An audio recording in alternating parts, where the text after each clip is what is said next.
वही क्या हाल है सबके। मेरा नाम प्रज्वल है और इस वीडियो में हम बात करेंगे ट्रिग्नोमेट्रिक आइडेंटिटीज़ के बारे में। अब इससे पिछले वाली वीडियो में हमने कॉम्प्लीमेंट्री एंगल्स के बारे में बात करी थी, उससे पिछले वाली वीडियो में हमने एंगल्स के बारे में बात करी थी। एंगल्स इन द सेंस कि किसी ट्रिग्नोमेट्रिक रेशियो की किसी एंगल पे क्या वैल्यू होती है, और उससे पहले वाली वीडियो पे हमने इंट्रोडक्शन की बात करी थी। इस वीडियो में हम बात करेंगे ट्रिग्नोमेट्रिक आइडेंटिटीज़ की। हमने खुद को उठा के तो साइड में डाल दिया और अब हम बात करते हैं ट्रिग्नोमेट्रिक आइडेंटिटीज़ की। अब देखो ट्रिग्नोमेट्रिक आइडेंटिटीज़ का रोल कहाँ पे आता है। देखो अब जैसे कि ट्रिग्नोमेट्री, हमें पता है कि trigonometry is basically A study of triangles, right angle triangle. Trigonometry का जन्म वहाँ से हुआ, लेकिन हमें हमेशा ट्रिग्नोमेट्री ट्राइंगल के फॉर्म में नहीं मिलती है, ठीक है।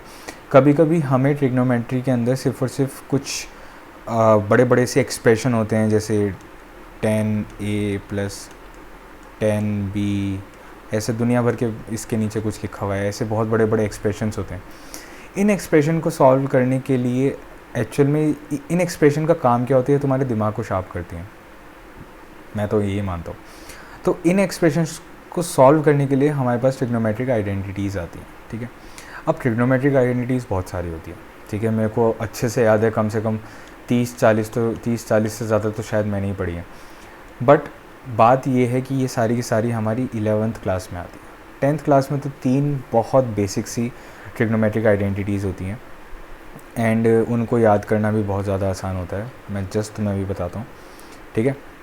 सिर्फ 3 तुम्हारे पास ट्रिग्नोमेट्रिक आइडेंटिटीज़ होती हैं, 1, 2 एंड 3, ठीक है। ओके, अब ट्रिग्नोमेट्रिक आइडेंटिटीज़ क्या होती हैं। देखो ट्रिग्नोमेट्रिक आइडेंटिटीज़ क्या है कि देखो ट्रिग्नोमेट्रिक आइडेंटिटीज़ डिराइव ट्राइंगल से ही होती हैं। बस एक पर्टिकुलर रिजल्ट है जो हमने सेव कर लिया है कि आगे कभी अगर ऐसे एक्सप्रेशन आए तो उसके इक्वल में हम ऐसे लिख देंगे। अभी तुम्हें लग रहा हूँ मैं क्या बोल रहा हूँ, एक बार मैं लिख देता हूँ फिर तुम्हें बताता हूँ मैं क्या बोल रहा हूँ। सबसे पहली आइडेंटिटी जो सबसे बेसिक है और सबसे ज़्यादा आसान है याद करने के लिए और सबसे ज़्यादा यूज़ भी आती है, वो आइडेंटिटी है sin² थीटा + cos² थीटा = 1। ये सबसे आसान और सबसे बेसिक आइडेंटिटी है ट्रिग्नोमेट्री की, ठीक है। सबसे बहुत आसान है याद रखना, sin² थीटा + cos² थीटा = 1, ठीक है। अगली जो आइडेंटिटी है, देखो अगली आइडेंटिटी, अब तुम्हारे पास देखो 6 ट्रिग्नोमेट्रिक रेशियोज हैं, साइन, कॉस, टेन, कॉट, सेक, कोसेक, ठीक है। ये 2 हम यूज़ कर चुके हैं। जो अगली 2 आइडेंटिटीज़ हैं, वो एक आइडेंटिटी इनके बीच में, एक आइडेंटिटी इसके बीच में, ठीक है। अब देखो हम पहले दोनों के दोनों सी ले लेते हैं। सी के अंदर क्या होगा, जो ऊपर है वो चीज़ इस साइड आएगी। तो जैसे cot² थीटा + 1 = cosec² थीटा, ये एक आइडेंटिटी है। इसको याद कैसे रखोगे कि इसके अंदर देख, कॉस तो हमारा साइन कॉस के साथ जा चुका है, इसके अंदर बाकी के दोनों जो सी है ना, वो दोनों सी आ रहे हैं, कॉट आ गया, कॉसेक आ गया। अब +1 किस साइड रहेगा, +1 रहेगा हमारा जो ऊपर आता है, जो पहले आ जाता है उसके पास हमारा 1 रहेगा, ठीक है। अगली आइडेंटिटी, अब जो बचे हुए हैं उन दोनों को ले लेते हैं। क्या बचा हुआ है, 10 बचा हुआ है, tan² थीटा + 1 = sec² थीटा।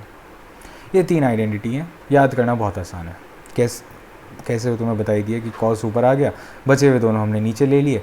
1 किस साइड रहेगा, 1 उसकी साइड रहेगा जिस साइड जो हमारी ऊपर वाली साइड है। कॉट और कॉसेक में कॉट ऊपर आता है, सेक और टेन में टेन ऊपर आता है। ये बात होगी। इनको डिराइव भी करेंगे अभी। ये क्या है कि देखो अभी तुम्हें जस्ट बताया मैंने कि ये हमने सब डिराइव ट्राइंगल से ही करी हैं, लेकिन ये कुछ पर्टिकुलर रिजल्ट्स हैं जो हमने सेव कर लिए हैं। जैसे sin² थीटा + cos² थीटा = 1 है, ये हमने अपने दिमाग में सेव कर लिया। अब कभी भी किसी भी एक्सप्रेशन में, बहुत बड़े एक्सप्रेशन में कहीं पे sin² थीटा cos² थीटा आते तो हम उसको डायरेक्टली 1 लिख देंगे, ठीक है। ये इन आइडेंटिटीज़ का मकसद होता है। डिराइव ये सब ट्राइंगल से ही हुई हैं। अब मैं इनको तुम्हें डिराइव करके दिखा देता हूँ, एक ही बताता हूँ, सारी की सारी एक तरीके से ही डिराइव होती हैं। तो ये हमने एक ट्राइंगल ले लिया, वंस अगेन ट्रिग्नोमेट्री का वजूद ही ट्राइंगल से है, ABC, ठीक है। हमने इस वाले एंगल को थीटा लिया हर बार की तरह, ठीक है। sin² थीटा cos² थीटा, ठीक है। इसके अंदर हम पाइथागोरस थ्योरम लगाते हैं, ठीक है। Apply Pythagoras theorem. Pythagoras theorem के हिसाब से क्या होता है कि ए सी स्क्वायर, पता है ना पाइथागोरस थ्योरम सबको पता होना चाहिए भैया, मैं लिख ही देता हूँ, पता नहीं यार। Perpendicular square plus base square is equals to hypotenuse square, ठीक है। A C square is equals to A B square plus B C square, ये हमारा ये हमारी पाइथागोरस थ्योरम है, ये हमने लिख दी, ठीक है। इसके अंदर हम अगली चीज़ क्या करेंगे, अब इसके अंदर हम एक काम करते हैं कि divide whole equation by A C square, simple. तो इसको हम कर देते हैं A C square upon A C square is equals to A B square upon A C square plus B C square upon B C square, नहीं A C square, ठीक है। ये कट के यहाँ पे हमारे पास 1 आ जाएगा, ठीक है।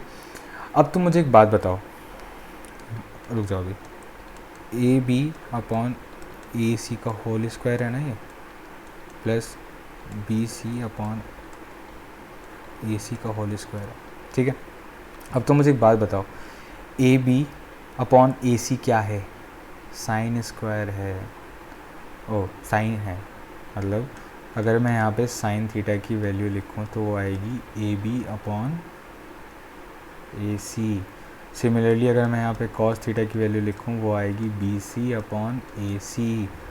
तो क्या मैं इसको सिंपल भाषा में ये नहीं लिख सकता साइन स्क्वायर, चलो ऐसे लिखते हैं कि साइन थीटा का whole square plus cos theta का whole square is equals to 1, hence proved, identity तुम्हारी प्रूफ हो गई।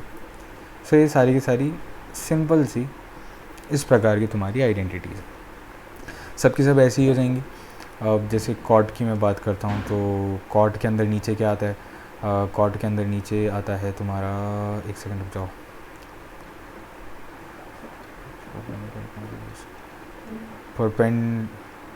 कहाँ गया, हाँ, कॉट के अंदर नीचे तुम्हारा परपेंडिकुलर आता है, कॉसेक में नीचे तुम्हारा परपेंडिकुलर आता है, दोनों साइड परपेंडिकुलर से डिवाइड कर दो, काम बन जाएगा। सिमिलरली इसमें नीचे तुम्हारा बेस आता है, इसमें नीचे तुम्हारा बेस आता है ना, तो यहाँ पर आके दोनों साइड बेस से डिवाइड कर दो, यहाँ पे दोनों साइड जो बेस होगा बी सी उससे डिवाइड कर दो, तुम्हारी तीसरी आइडेंटिटी प्रूव हो जाएगी। सो ये बहुत बेसिक सी चीज़ थी और ये हमने बहुत अच्छे से कर ली। ये 3 आइडेंटिटीज़ हैं, अभी बहुत बेसिक सी आइडेंटिटीज़ हैं, इनको तुम याद रख लो बस, बाकी तुम्हारा ट्रिग्नोमेट्री के जितने कॉन्सेप्ट्स हैं वो तो सारे पूरे हो चुके हैं, ठीक है।